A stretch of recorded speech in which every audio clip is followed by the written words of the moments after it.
If they had a choice, many of these pedestrians would rather not cross this dangerous stretch of the Mombasa Road near Bellevue, Nairobi South Sea. But for many, they simply don't have that luxury, as there is no footbridge at this vital crossing linking Nairobi South Bay and Nairobi South Sea estates. Many cross this stretch daily to make it to either of the two sprawling city estates, to eke out a living or to visit friends and family, or to seek government services at several parastatal offices close to Popo Road in Nairobi's South Sea. The menacing, speeding and at times hooting cars on this multiple-lane highway, however, make this a venture not for the faint-hearted. There are, of course, one or two rogue motorcyclists who choose to ignore using the road and join pedestrians at the crossing, but they're an exception. Nearby, a footbridge is under construction, one of the two coming up along this busy highway at GM and Bellevue. This is an artist's impression of how the footbridges will look upon completion. These two footbridges will cost approximately 350 million, both of them. But for now, the pedestrians will have to risk life and limb daily. Many make it across, others though are not so lucky. Those who work nearby, including taxi drivers at the Bellevue stage, have a story of the never-ending spate of accidents, deaths and injuries witnessed here, almost on a daily basis. Wale watu wamekufia hapa ni watu wengi nimeona. Zaidi ya 60. Wale wamekufia hapa nikiona wamegongwa. Mwingine tulikuwa tunafuka na yeye wa hapa Ilimbia akagongwa na ngali na the foreign day akakufa. The worst ni ya jamaa fulani aligongwa na matatu akarushiwa trailer na ikamsiaga vibaya sana. So hiyo day tukawa tumejam si wote, tukachukua action, tukafunga barabara na pole kwa kusema hivyo, ni kwa utu ilibidi saa tuchukue action ili bridge ijengwe. The volume of pedestrian crossing at Nyayo Stadium was in the region of 50,000 per day.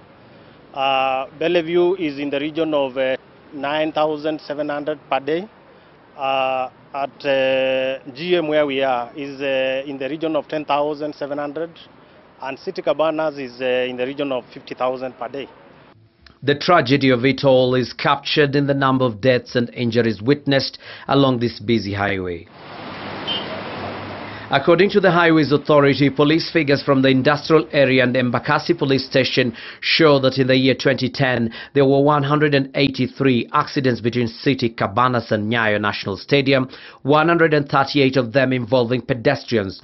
There were a total of 262 victims and 75 of them lost their lives. At a nearby garage right in the heart of South Sea Estate, Bernard Ogola, a mechanic who has been working in the area for over 2 decades, tells us of the tragedy of the killer crossing nearby. Tumewahi poteza karibu watu 10, wale tunafanya kazi nao, na wale wamejeruhiwa ni karibu watu 5, wale wamejeruhiwa zaidi hawezi endelea na kazi yetu hapa. Na sasa hata wameamua sasa wakae nyumbani sababu hawajiwezi. At the country's largest referral hospital, the KENHA National Hospital, in the orthopedic ward, a young man clings to hope that he will be able to walk again soon.